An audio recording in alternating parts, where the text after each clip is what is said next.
Eu, primeiramente, peço a vocês que inscrevam no meu canal aí. É novo, só tem vídeo. Já tenho versão 2 aí pra quem quiser. E vamos ver o que interessa. Primeiramente, vocês vão abrir o Transformice. Abrir o Transformice. Esperar chegar na tela de login. E peço a vocês também, galera, que entrem no site da THB. Antes tinha parado de fazer hacks, mas agora não. Está continuando. Tem mapa zero. Tem o speed do Codefair. Jump. E o Anjo está aqui também no site.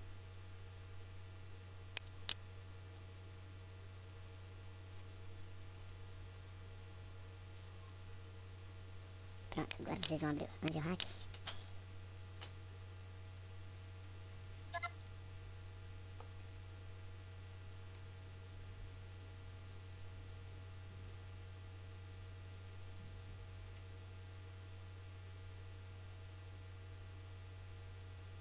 Espera. Vai abrir o engine aqui, vocês podem estar fechando. Pronto, agora vocês vão logar a conta de vocês aí. Eu aconselho uma botcamp. Não tenha gravidade, nem vento. E com tempo. Um bom tempinho aí pra poder ativar. Essa não dá.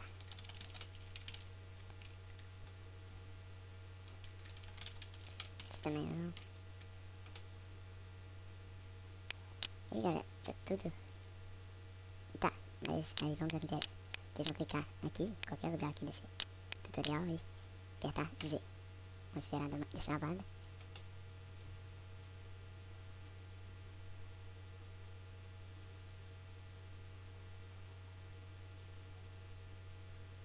Vai aqui e testa. Ó, vocês podem ver que o rato voou.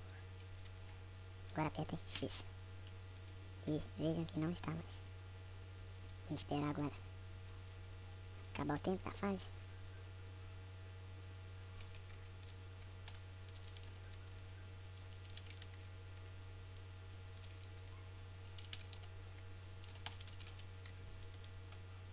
Pronto.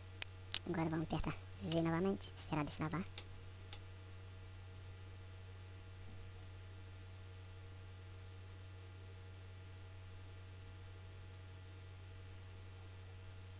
Pronto.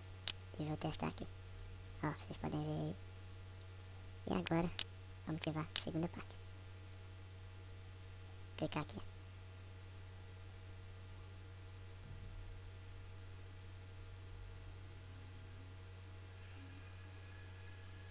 Pronto. Agora vocês dão um pulo e verão que o rato está com asa e voando. Ó. Bom galera, só isso aí. Espero que se inscreva no canal.